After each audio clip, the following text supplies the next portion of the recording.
नमस्कार विद्यार्थी मित्रांनो, यापूर्वीच्या व्हिडिओमध्ये आपण निरपेक्ष आर्द्रता अभ्यासली. निरपेक्ष आर्द्रता म्हणजे एखाद्या ठिकाणी विशिष्ट वेळी हवेमध्ये असलेले बाष्पाचे प्रमाण म्हणजे निरपेक्ष आर्द्रता होय. ही संकल्पना आपण अभ्यासली आहे. आर्द्रता ही ग्रॅम प्रति घनमीटर या एककात सांगितली जाते. निरपेक्ष आर्द्रता सागरी भागात हवेची निरपेक्ष आर्द्रता ही भूभागावरील हवेपेक्षा अधिक असते, हे सुद्धा आपण अभ्यासलं आहे. तसेच विषुवतीय प्रदेशात निरपेक्ष आर्द्रता जास्त असते, तर ध्रुवाकडे ती कमी कमी होत जाते. पृथ्वीवरील जमीन व पाणी यांचे वितरण व ऋतुमान यानुसार सुद्धा निरपेक्ष आर्द्रतेत फरक पडतो. जरा डोके चालवा. या ठिकाणी काही प्रश्न दिलेले आहेत. या प्रश्नाची उत्तरे आपल्याला द्यावयाची आहेत. हवेतील आर्द्रता कोणत्या ऋतूत जास्त असते? तर याचे उत्तर आहे हवेतील आर्द्रता पावसाळा ऋतूमध्ये जास्त असते. मानवी शरीरावर आर्द्रतेचा कोणता परिणाम होतो? तर मानवी शरीरावर आर्द्रतेचा परिणाम होऊन शरीरावर घाम येतो. आपल्या घरातील अन्नपदार्थावर आर्द्रतेचा कोणता परिणाम होतो त्याचे निरीक्षण करा. आपल्या घरातील अन्नपदार्थावर आर्द्रतेचा परिणाम होऊन अन्नपदार्थ बुरशी धरू लागते व ते लवकर खराब होतात. त्यानंतर कवकाची निर्मिती व आर्द्रता यांचा संबंध असेल का? तर कवकाची निर्मिती आणि आर्द्रता याचा संबंध आहे. तो कसा की आर्द्रता जास्त असल्यास कवकाच्या वाढीसाठी पोषक वातावरण तयार होते व त्यामुळे कवकाची वाढ झपाट्याने होते. त्यानंतर वाळत घातलेले कपडे लवकर किंवा उशिरा सुकणे याचा आर्द्रतेशी संबंध कशा प्रकारे असतो? आर्द्रता कमी असल्यास वाळत घातलेले कपडे लवकर सुकतात, तर आर्द्रता जास्त असल्यास वाळत घातलेले कपडे हे उशिरा सुकतात, हे आपल्याला सांगता येईल. याच्यानंतर आज आपण सापेक्ष आर्द्रता ही संकल्पना समजून घेऊ. एका विशिष्ट तापमानास व विशिष्ट घनफळ असलेल्या हवेतील निरपेक्ष आर्द्रता व त्याच तापमानावरील हवेची बाष्पधारण क्षमता यांच्या गुणोत्तरावरून हवेची सापेक्ष आर्द्रता सांगता येते. आता सापेक्ष आर्द्रता म्हणजे नेमकं काय? तर एका विशिष्ट तापमानास व विशिष्ट घनफळ असलेल्या हवेतील निरपेक्ष आर्द्रता व त्याच तापमानावरील हवेची बाष्पधारण क्षमता यांच्या गुणोत्तरावरून आपल्याला सापेक्ष आर्द्रता सांगता येते, हे या ठिकाणी सांगितलेलं आहे. आता सापेक्ष आर्द्रता टक्केवारीमध्ये व्यक्त केली जाते. ही सापेक्ष आर्द्रता टक्केवारीमध्ये व्यक्त करण्याचं एक सूत्र आहे. ते सूत्र आज आपण अभ्यासू. सापेक्ष आर्द्रता टक्केवारीमध्ये बरोबर निरपेक्ष आर्द्रता भागिले बाष्पधारण क्षमता गुणिले 100. तर हे सूत्र आपण या सूत्राचं या ठिकाणी आता उदाहरणाच्या साहाय्यानं सापेक्ष आर्द्रता काढून हे सूत्र आपण समजून घेऊ. एका घनमीटर हवेची निरपेक्ष आर्द्रता 20 ग्रॅम प्रति घनमीटर असून बाष्पधारण क्षमता 30 ग्रॅम प्रति घनमीटर आहे. तर या हवेची सापेक्ष आर्द्रता किती? लक्षात घ्या, या उदाहरणामध्ये निरपेक्ष आर्द्रता व बाष्पधारण क्षमता दिलेली आहे. याच्यावरून आपल्याला सापेक्ष आर्द्रतेची टक्केवारी काढावयाची आहे. आता एका घनमीटर हवेची निरपेक्ष आर्द्रता 20 ग्रॅम आहे. आपण ही दिलेली आकडेवारी जी आहे ही आपल्या सूत्रामध्ये ठेवून सापेक्ष आर्द्रता काढू शकतो. सापेक्ष आर्द्रता टक्केवारीमध्ये बरोबर निरपेक्ष आर्द्रता छेद बाष्पधारण क्षमता गुणिले 100 या सूत्रामध्ये या उदाहरणात दिलेली संख्या आपण ठेवू. निरपेक्ष आर्द्रता 20 छेद बाष्पधारण क्षमता 30 गुणिले 100. तर हे उदाहरण आपण सोडवलं तर मिळणारी टक्केवारी आहे 66.66%. त्याच्यानंतर दुसरं उदाहरण आहे. 1 घनमीटर हवेची निरपेक्ष आर्द्रता 15 ग्रॅम प्रति घनमीटर असून बाष्पधारण क्षमता 15 ग्रॅम प्रति घनमीटर आहे. तर या हवेची सापेक्ष आर्द्रता किती? तर सापेक्ष आर्द्रता टक्केवारीमध्ये बरोबर दिलेली निरपेक्ष आर्द्रता आहे 15 छेद बाष्पधारण क्षमता दिलेली आहे ती आहे 15 गुणिले 100 बरोबर या ठिकाणी हे उदाहरण सोडवलं तर आपल्याला मिळणारी टक्केवारी आहे 100%. आता वरील दोन्ही उदाहरणावरून आपल्याला कोणती हवा बाष्पसंपृक्त झाली आहे ते सांगता येईल की दुसऱ्या उदाहरणामध्ये आलेली टक्केवारी ही म्हणजेच सापेक्ष आर्द्रतेची टक्केवारी मिळालेली आहे 100%.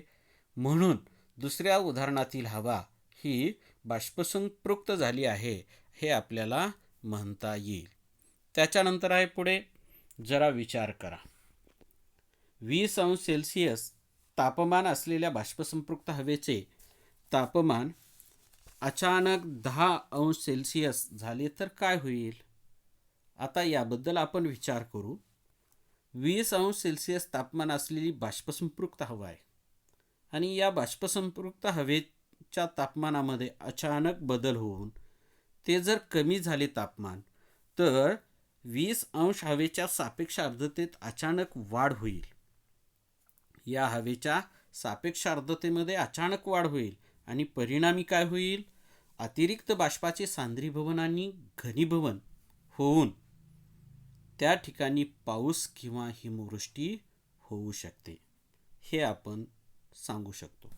त्याच्यानंतर आहे पुढे तापमानातील फरकानुसार हवेतील बाष्पाच्या प्रमाणात सुद्धा फरक पडतो.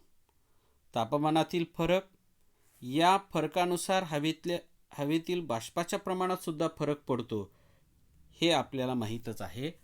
त्याचबरोबर सापेक्ष आर्द्रता सुद्धा बदलते. आता तापमानातील फरकानुसार बाष्पाचे प्रमाण याच्यात फरक पडतो तसाच सापेक्ष आर्द्रतेमध्ये सुद्धा फरक पडत असतो. साधारणपणे सकाळी व रात्री सापेक्ष आर्द्रता जास्त असते. दिवसा तापमान वाढल्यामुळे सापेक्ष आर्द्रता कमी असते. सापेक्ष आर्द्रता साधारणपणे सकाळी व रात्रीच्या वेळी जास्त असते तर दिवसा तापमान अधिक असल्यामुळं किंवा तापमान वाढल्यामुळे सापेक्ष आर्द्रता कमी होते हे आपल्याला लक्षात येईल. समुद्र किनाऱ्याजवळील प्रदेशात सापेक्ष आर्द्रता जास्त असते त्यामुळे तेथे हवा दमट असते. वाळवंटी प्रदेशात सापेक्ष आर्द्रता कमी असते त्यामुळे तेथील हवा कोरडी असते हे आपल्याला लक्षात घ्यायचं आहे. यानंतर पुढे करून पहा कृती दिलेली आहे. ही कृती समजून घेऊ. पहा या ठिकाणी वर्गातील विद्यार्थ्याचे 2 गट करून या ठिकाणी दिलेल्या या 2 कृती करावयाच्या आहेत. आता पहिल्या सुरुवातीला आपण पहिला प्रयोग पाहू. पहिल्या प्रयोगामध्ये प्रेशर कुकरची शिटी काढून ठेवा. प्रेशर कुकरमध्ये थोडे पाणी घ्या. आता प्रेशर कुकरला उष्णता द्या. हँडल असणारे एक झाकण घ्या. पाणी उकळू लागल्यावर प्रेशर कुकरच्या वर जेथून वाफ बाहेर पडते तेथे थोड्या अंतरावर झाकण धरा. तुम्हाला काय दिसते त्याचे निरीक्षण करा. आता या ठिकाणी आपण या प्रेशर कुकरवर थोड्या अंतरावर एक हँडल असलेले झाकण धरलेले आणि या प्रेशर कुकरमधून जिथून वाफ बाहेर पडते, हवा बाहेर पडत आहे, ती वाफ या झाकणाला अडली जाईल किंवा झाकणावर येईल या पद्धतीनं आपण ते झाकण धरलेलं आहे. कृतीच्या निरीक्षणावरून पाणी गरम झाल्याने पाण्याची वाफ होते आणि हे आपल्याला दिसून आलं. हीच वाफ जेव्हा थंड झाकणाला लागते तेव्हा गरम वाफेचे पाण्यात रूपांतर होते, त्यामुळे तेथे पाण्याचे थेंब जमा झालेले आपल्याला दिसतात. हा झाला पहिला प्रयोग. आता दुसरा प्रयोग आहे.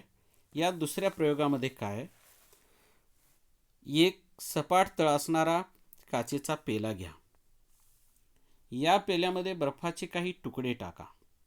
आता हा पेला 2-3 मिनिटासाठी खोलीत ठेवा. तुम्हाला काय दिसले याचे निरीक्षण करा म्हटलेलं आहे. थोड्या वेळातच पाण्याचे थेंब पेल्याच्या बाह्य भागावर जमा झाल्याचे आपल्याला आढळतील. हवेतील बाष्प थंड पृष्ठभागाच्या संपर्कात आले की त्याचे सांद्रीभवन होते व पेल्याच्या बाह्यपृष्ठावर पाण्याचे थेंब जमा होतात. हे आपल्याला या ठिकाणी निरीक्षणावरून लक्षात येतं.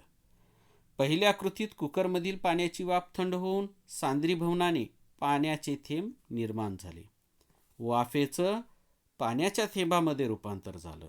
वाफ थंड अशा त्या झाकणाला लागली आणि त्याच्यातून सांद्रीभवनाची क्रिया होऊन त्या वाफेचं पाण्यात रूपांतर झालेलं आपल्याला लक्षात आलं. दुसऱ्या कृतीमध्ये हवेतील बाष्पाचे सांद्रीभवन झाले असल्याचे आपल्याला लक्षात आलेलं आहे. त्यानंतर या 2 कृतीनंतर पुढं आहे सांद्रीभवन किंवा घनीभवनाची संकल्पना.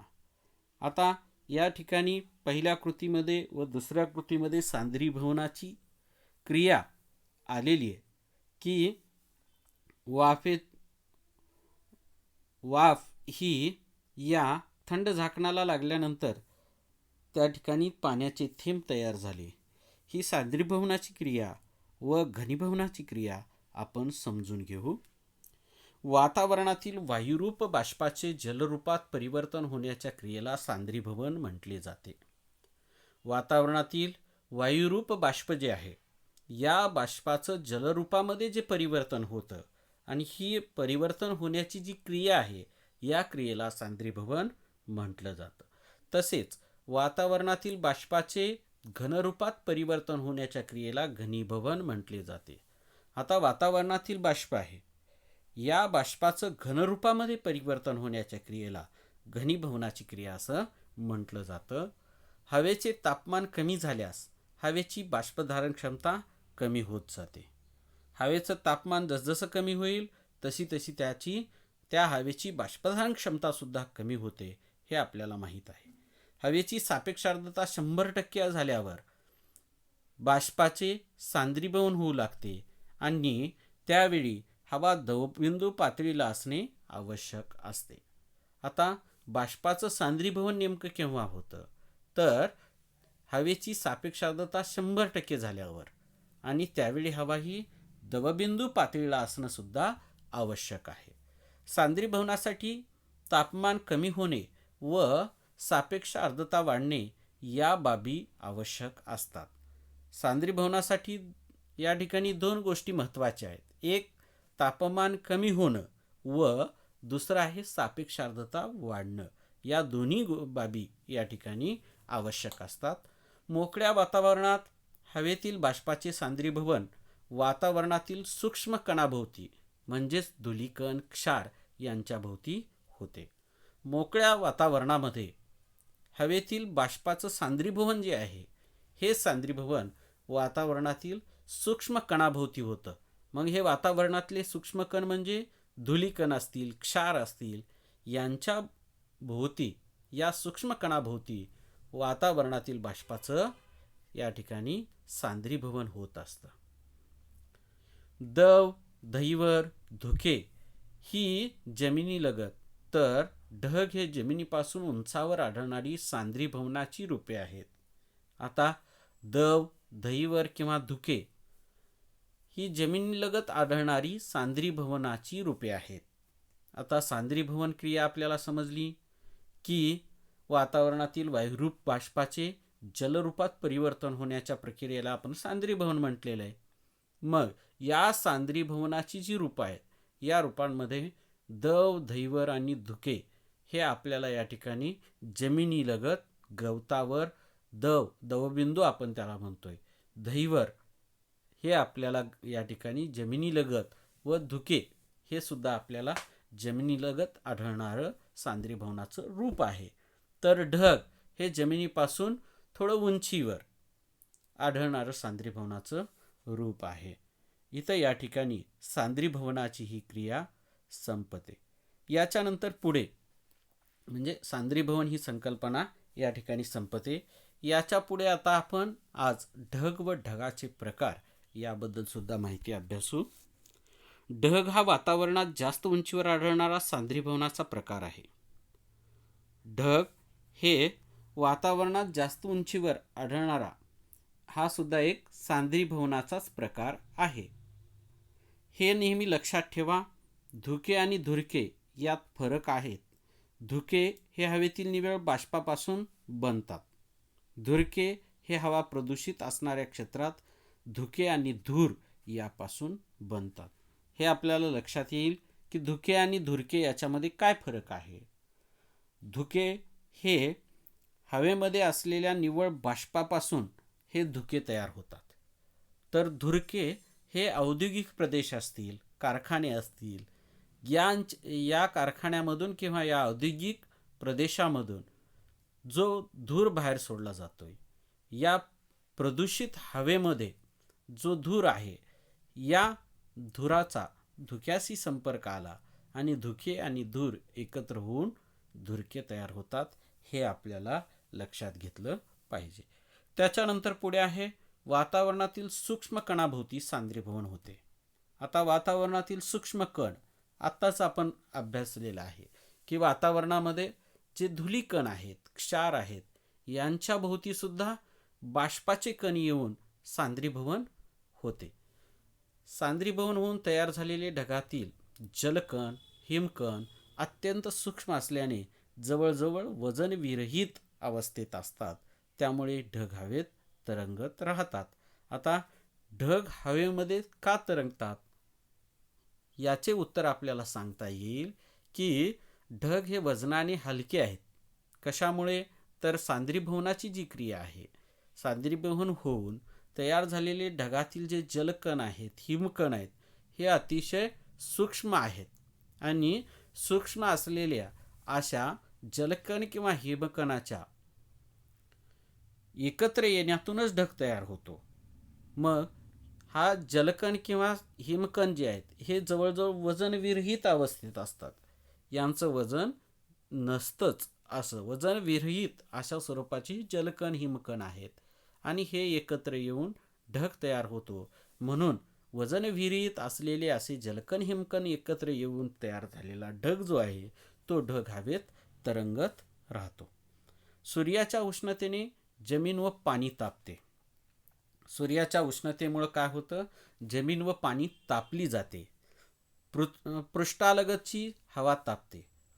जमीन व पाणी तापल्यामुळं या भूपृष्ठालगत असलेली हवा ही सुद्धा तापते आणि ती प्रसरण पावते व हवेची घनता कमी होते. या ठिकाणी जमिनीच्या पृष्ठालगत असलेले किंवा पाण्याच्या पृष्ठालगत असलेले या ठिकाणी सागरी किनारपट्टीवर, सागराच्या या तळभागावर या ठिकाणी असलेले पृष्ठभागावर असलेली हवा जी आहे ती हवा सूर्याच्या उष्णतेमुळे तापते आणि तापलेली हवा ती प्रसरण पावते. प्रसरण पावलेल्या या हवेमध्ये हवेची घनता ही कमी झालेली असते. गरम हवा उंचावर जाऊ लागते.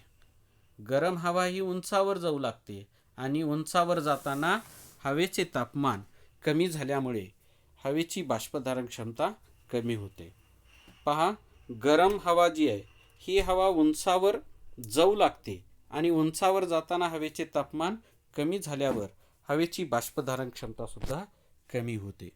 सापेक्ष आर्द्रता वाढत जाते आणि हवेतील बाष्पाचे जलकणात व हिमकणात रूपांतर होते.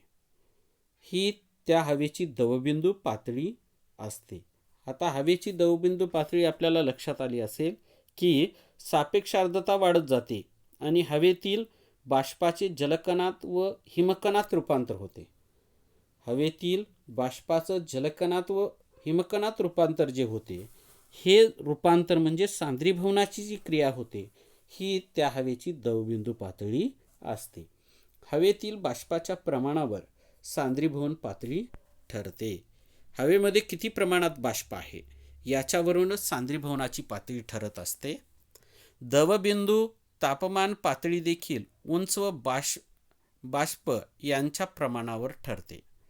दवबिंदू तापमान पातळी देखील उंची व बाष्प यांच्या प्रमाणानुसार ठरवली जाते. हे लक्षात घ्या. विद्यार्थ्यांनो, सांद्रीभवनामुळे वातावरणात जास्त उंचीवर सूक्ष्म जलकण व हिमकण हवेत तरंगत असतात.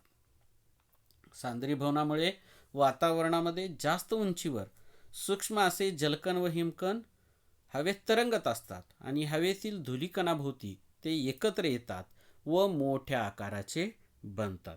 लक्षात घ्या, सांद्रीभवनामुळे काय होतं की जास्त उंचीवर सूक्ष्म असे जलकण हिमकण हवेमध्ये तरंगत असतात आणि हे हवेमध्ये तरंगत असलेले जे जलकण हिमकण आहेत हे हवेतील धूलिकणाभोवती ते एकत्र येतात आणि या हवेतील जे सूक्ष्म कण आहेत, धूलिकण आहेत, यांच्या ठिकाणी ते एकत्र येऊन त्यांचा आकार वाढतो, मोठ्या आकाराचे बनतात आणि त्यांच्या समुच्चयास ढग असे म्हणतात. आणि यांचं समुच्चय जो आहे, जलकण, हिमकण व धूलिकण यांचा जो समुच्चय तयार होतोय त्या समुच्चयास काय म्हटलेलं आहे? ढग असं म्हटलेलं आहे. हवेच्या जोरदार ऊर्ध्वगामी प्रवाहामुळे ते वातावरणात तरंगत राहतात आणि हवेचा जो जोरदार असा ऊर्ध्वगामी म्हणजे वर वर जाणारा जो प्रवाह आहे, या प्रवाहामुळं वातावरणामध्ये हे ढग तरंगत असतात. ज्याप्रमाणे पतंग उडवताना पतंगाने एक विशिष्ट उंची प्राप्त केल्यावर तो वर वर जाऊन तरंगू लागतो. ज्याप्रमाणे आपण पतंग उडवत असताना पतंगाने एक विशिष्ट उंची प्राप्त केल्यावर तो काय होतो? तो वरवर जाऊ लागतो, वरवर जाऊन तो तरंगू लागतो. याचप्रमाणे या ठिकाणी ढगाच्या बाबतीत सुद्धा होते. त्याचप्रमाणे हे ऊर्ध्वगामी प्रवाहामुळे ढग हवेमध्ये तरंगत असलेले आपल्याला दिसतात. समुद्रसपाटीपासून निरनिराळ्या उंचीवर वातावरणात ढग आढळतात. समुद्रसपाटीपासून निरनिराळ्या उंचीवर वातावरणामध्ये ढग आढळत असतात. अति उंचीवर तयार होणारे ढग बहुधा सूक्ष्म हिमकणापासून तयार झालेले असतात. अति उंचीवर आढळणारे जे ढग आहेत हे या ठिकाणी सूक्ष्म अशा हिमकणापासून तयार झालेले असतात. ढगामध्ये बाष्पीभवनाची व सांद्रीभवनाची क्रिया एका पाठोपाठ घडत असते. ढगामध्ये जी सांद्रीभवनाची आणि बाष्पीभवनाची जी क्रिया आहे ती एका पाठोपाठ, बाष्पीभवन झाल्यानंतर पुढे सांद्रीभवन होणं, ही क्रिया एका पाठोपाठ घडत असते. ढगातील जलकणाच्या व हिमकणाच्या सतत हालचाली होत असतात. ढगामध्ये जलकण व हिमकण यांच्या ज्या हालचाली आहेत त्या सातत्यानं चालूच असतात, सतत होत असतात. पृथ्वीवर होणारी वृष्टी जी आहे ती विशिष्ट प्रकारच्या ढगामधून होत असते. पृथ्वीवर होणारा जो पाऊस आहे, वृष्टी जी आहे, हा पाऊस किंवा वृष्टी जी आहे ती विशिष्ट प्रकारच्या ढगातून होत असते. बाष्पाचे प्रमाण जमिनीलगत अधिक असते तर समुद्र सपाटीपासून उंचीनुसार बाष्पाचे प्रमाण कमी होत जाते. आता बाष्पाचं प्रमाण जमिनीलगत अधिक आहे तर समुद्र सपाटीपासून जसजसं उंचीवर जावं, उंचीनुसार बाष्पाच्या प्रमाणामध्ये या ठिकाणी कमी कमी होत जातं किंवा बाष्पाचं प्रमाण कमी होत जाते. यामुळे कमी उंचीवरील ढग आकाराने मोठे असतात. याच्यामुळं कमी उंचीवरील जे ढग आहेत ते ढग आकाराने मोठ्या आकाराचे असतात, तर जास्त उंचीवरील ढग जे आहेत ते आकाराने लहान असतात. हे सुद्धा लक्षात घ्या. त्याच्यानंतर पुढे आहे आंतरराष्ट्रीय वर्गीकरणानुसार ढगाचे 10 प्रकार आहेत. या ठिकाणी ढगाचे 10 प्रकारामध्ये वर्गीकरण केलेलं आहे. यामध्ये नंबर 1 आहे cirrus, number 2 cirrostratus, number 3 cirrocumulus, number 4 altostratus, number 5 altocumulus, number 6 stratocumulus, 7 stratus, 8 nimbostratus, 9 cumulus, 10 cumulonimbus. अशा प्रकारचे एकूण 10 ढगाचे प्रकार या ठिकाणी दिलेले आहेत आणि हे साधारणतः उंचीनुसार दिलेले. उंचीनुसार याचे या ठिकाणी 4 गटामध्ये वर्गीकरण केलेले आहे. वातावरणात ढगाची वेगवेगळ्या उंचीवर निर्मिती होते. या ढगाचे निरीक्षण केल्यावर उंचीनुसार त्याचे 3 मुख्य प्रकार करता येतात. या ठिकाणी तक्त्यामध्ये 4 विभाग आपल्याला पाडून दिलेले आहेत. तरीसुद्धा या ढगाचे निरीक्षण केल्यावर उंचीनुसार त्याचे 3 मुख्य प्रकारामध्ये वर्गीकरण केलेलं आपल्याला दिसून येईल. उंचीनुसार या ठिकाणी 3 प्रकार आहेत. ते ढगाच्या तळाकडील उंचीवर ठरवतात. या ठिकाणी ते जे आहेत ते ढगाच्या तळाकडील जी उंची आहे या तळाकडील उंचीवरून ते ठरत असतात. पुढे ढगांची उंची सुमारे 7,000 ते 14,000 मीटर दरम्यान असेल तर त्यांना अतिउंचीवरील ढग असं म्हणतात. आता या ठिकाणी अतिउंचीवरील ढग, मध्यम उंचीवरील ढग व कमी उंचीवरील ढग असे 3 प्रकारामध्ये वर्गीकरण या ढगांचं केलेलं आहे. पहिला प्रकार आहे ढगांची उंची सुमारे 7,000 ते 14,000 मीटर दरम्यान असेल तर त्याला आपण अतिउंचीवरील ढग असं म्हटलेलं आहे. जर ही उंची सुमारे 2,000 ते 7,000 मीटर दरम्यान असेल तर त्यांना मध्यम उंचीचे ढग असे म्हणतात. आणि तिसरा जो प्रकार आहे तो म्हणजे 2,000 मीटरपेक्षा कमी उंची असलेल्या ढगांना कमी उंचीचे ढग असे म्हटलेलं आहे. हे आपण यावरी दिलेल्या आकृतीवरून या ढगाचे जास्त उंचीवरील ढग, मध्यम उंचीवरील ढग व कमी उंचीवरील ढग हे वर्गीकरण पाहू शकतो. हे या ठिकाणी जी उंची दिलेली आहे त्या उंचीनुसार म्हणजेच या समुद्रसपाटीपासून 7,000 ते 14,000 मीटर दरम्यान असेल तर त्याला आपण जास्त उंचीवरील ढग म्हटलेलं आहे. त्याच्यानंतर 2,000 ते 7,000 मीटर दरम्यान मध्यम उंचीवरील ढग आहेत आणि 2,000 मीटरपेक्षा कमी उंची असलेल्या ढगांना कमी उंचीचे ढग असं म्हटलेलं आहे. पाहू प्रत्यक्षामध्ये जास्त उंचीवरील ढग. आता या जास्त उंचीवरील ढगामध्ये कोणत्या प्रकारचे ढग येतात पहा. हे ढग मुख्यतः हिमस्फटिकाने बनलेले असतात. जास्त उंचीवरील जे ढग आहेत हे हिमस्फटिकाने बनलेले असे ढग आहेत. यांचे वर्गीकरण सिरस, सिरोक्युम्युलस आणि सिरोस्ट्रेटस या प्रकारामध्ये केले जाते.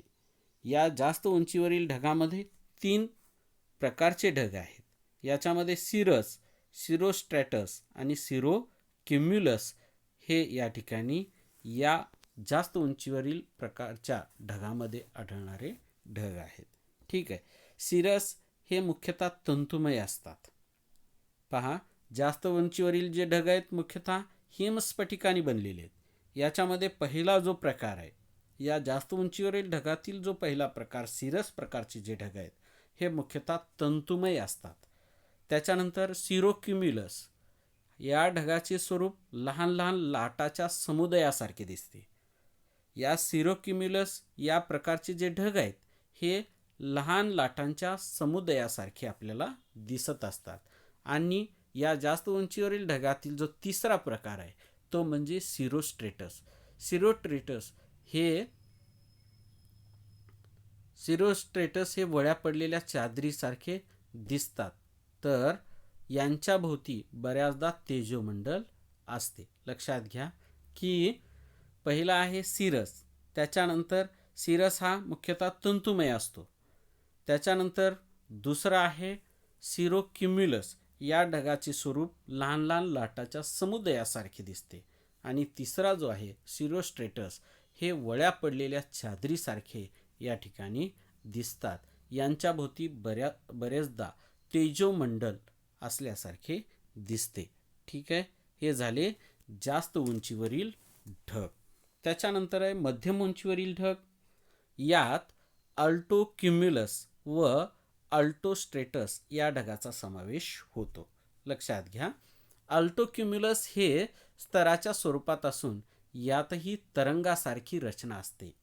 या मध्यम उंचीवरील ढगामधील जो पहिला ढग प्रकार आहे तो म्हणजे अल्टोक्युम्युलस. अल्टोक्युम्युलस हे स्तराच्या स्वरूपात असून यातही तरंगासारखी रचना आपल्याला दिसते. बहुधा हे पांढऱ्या रंगाचे असून त्यात करड्या रंगाच्या छटा असतात. लक्षात घ्या, अल्टोक्युम्युलस जो ढग प्रकार आहे, या अल्टोक्युम्युलस ढगामध्ये या ठिकाणी बहुधा पांढऱ्या रंगाचा हा ढग असून त्यात करड्या रंगाच्या छटा आपल्याला दिसतात. त्याच्यानंतर आहे अल्टोस्ट्रेटस.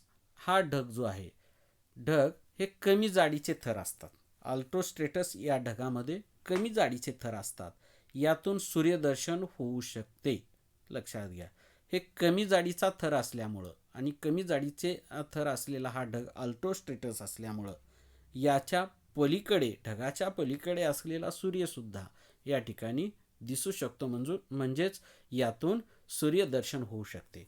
मात्र सूर्यदर्शन हे दुधी काचेतून पाहिल्यासारखे दिसते.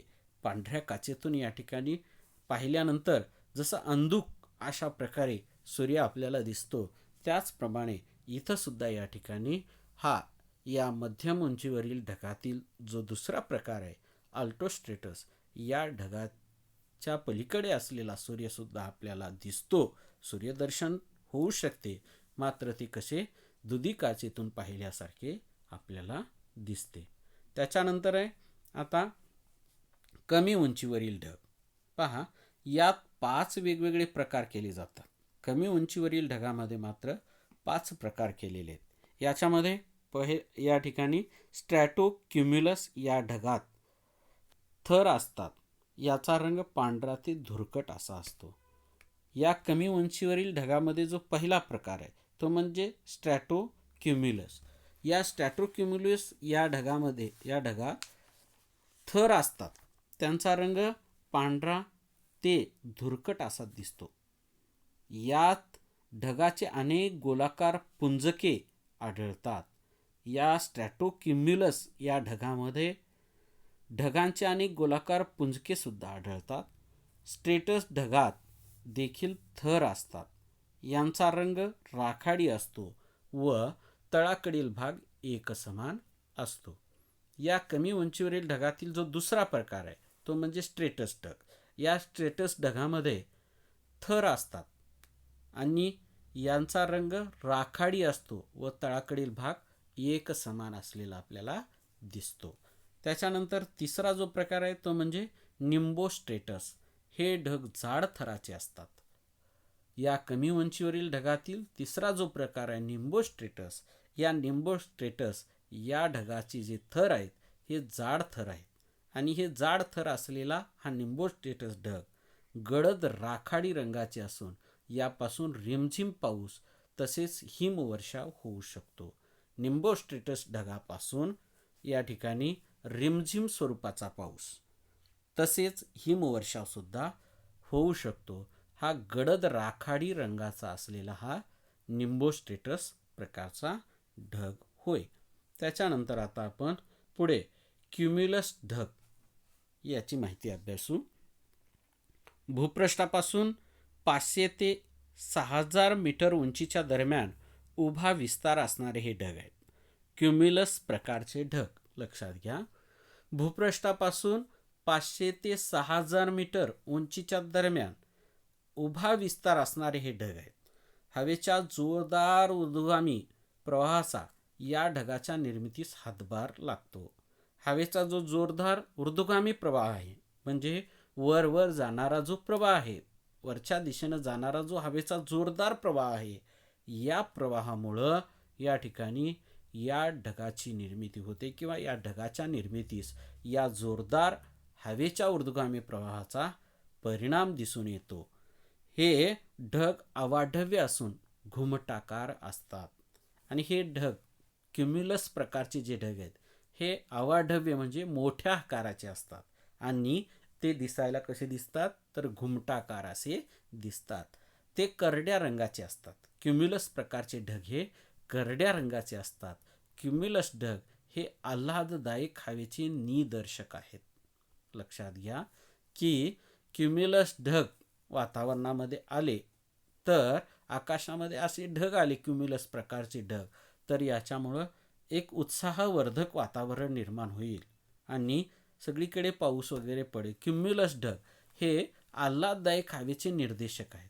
या ढगाचा काही वेळेस उभा विस्तार इतका वाढतो की त्यांचे क्युम्युलोनिंबस ढगामध्ये रूपांतर होते व वृष्टी होते.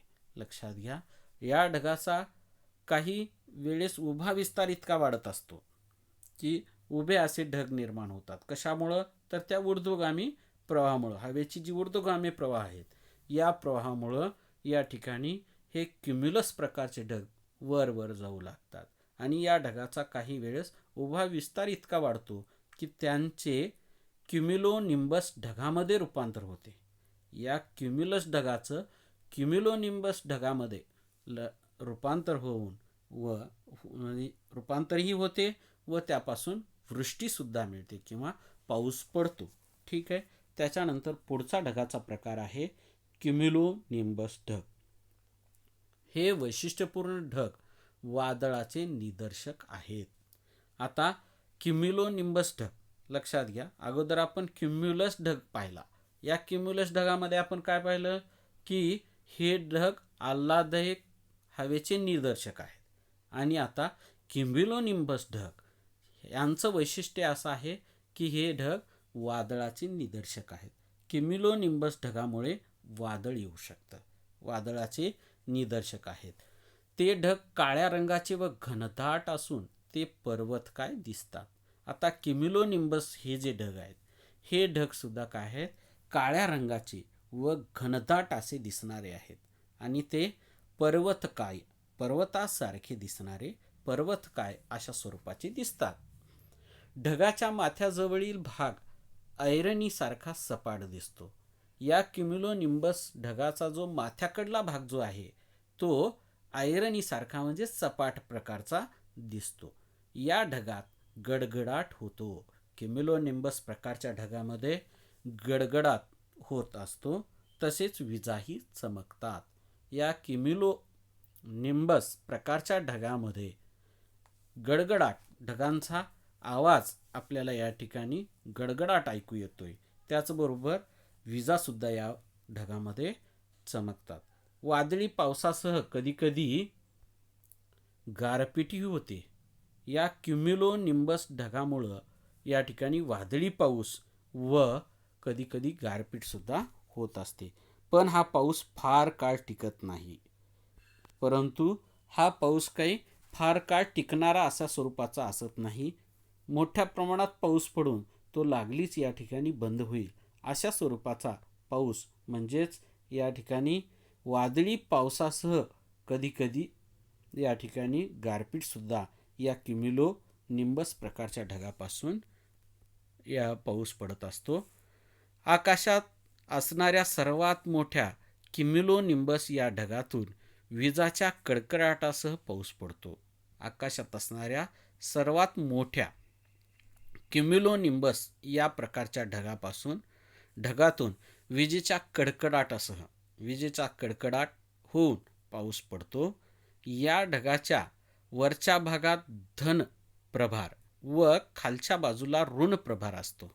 या ढगामध्ये या ठिकाणी क्युम्युलोनिंबस प्रकारच्या ढगामध्ये वरच्या बाजूला धन प्रभार व खालच्या बाजूला या ढगाच्या ऋण प्रभार असतो आणि या ऋण प्रभार असलेल्या ढगाच्या खालच्या बाजूला त्याच्या खाली जमीन आहे आणि ही नेहमी काय आहे, धन प्रभारामध्ये युक्त असते आणि ही जमीन धन प्रभारामध्ये युक्त आहे.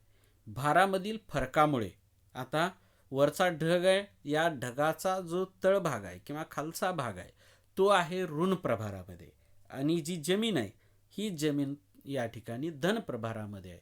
या दोन्ही प्रभारामध्ये ऋण आणि धन असा हा फरक, या फरकामुळं, भारामधील फरकामुळे विद्युत प्रभार निर्माण होऊन विजेचा लखलखाट होतो व आकाश क्षणमात्र उजळते आणि असा हा प्रभार, विरुद्ध प्रभार या ठिकाणी निर्माण झाल्यामुळे काय होतं की असा विद्युत प्रभाव निर्माण होऊन विजेचा लखलखाट होतो व आकाश क्षणमात्र उजळते.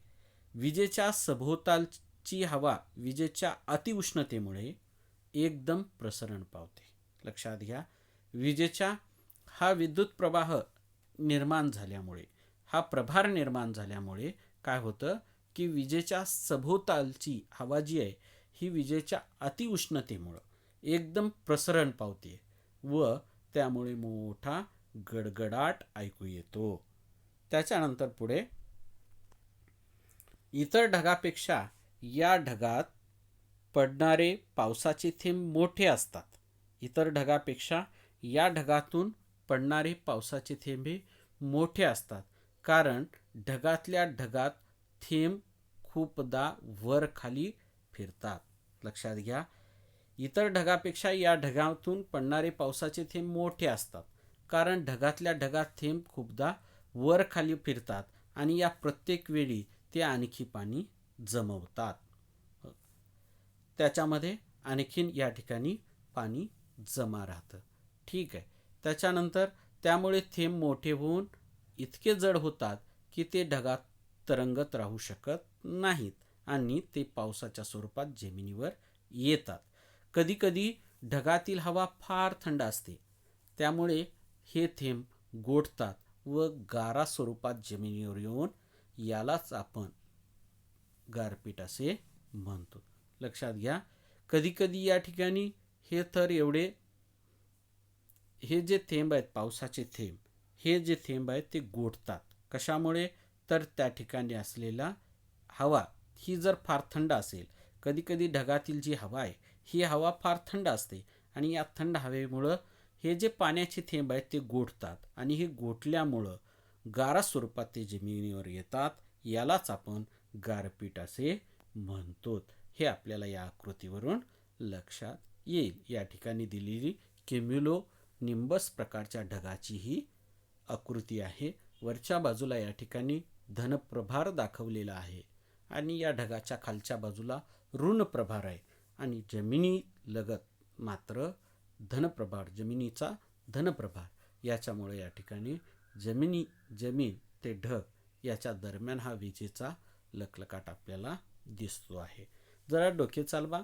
हवेची स्थिती सांगताना सोबतच्या चिन्हाचा वापर कोठे केला जातो ते शोधा आणि या चिन्हाचा अर्थ खाली दिलेल्या चौकटीत लिहा.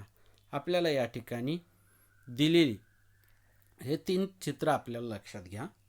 या चित्रानुसार आपण या ठिकाणी काय सांगू शकतो, तर पहिल्या सुरुवातीला आपल्याला सूर्य पूर्ण दिसतो आहे. यामुळे आपल्याला या ठिकाणी हे निरभ्र आकाश आहे, आकाशामध्ये ढग नाहीत हे आपल्याला लक्षात येईल आणि या ठिकाणी पहिल्या चित्रावरून आपण सांगू की आकाशामध्ये ढग नाहीत. दुसऱ्या चित्रामध्ये आकाशामध्ये ढग आहेत आणि या ठिकाणी अशा प्रकारे ढगाळ वातावरण निर्माण झालेलं आहे ते आपण सांगू शकतो. त्याच्यानंतर तिसऱ्या चित्रामध्ये आपल्याला त्या ढगापासून पाऊस पडलेलं दिसत आहे आणि हे पाऊस पडत असलेलं चित्र आहे. ही आपण हवेची स्थिती सांगू शकतो. त्याच्यानंतर माहीत आहे का तुम्हाला, ढगफुटी हा एक वृष्टीचा प्रकार आहे. पहा, ढगफुटी हा सुद्धा एक वृष्टीचा प्रकार आहे आणि जोरदार ऊर्ध्वगामी वाऱ्यामुळे जमिनीकडे येणारे पावसाचे थेंब ढगातच थोपवले जातात. या थेंबाचे गारामध्ये रूपांतर होते आणि त्यामुळे ढग जड होतात. हे वजन ऊर्ध्वगामी वारे पेलू शकत नाहीत.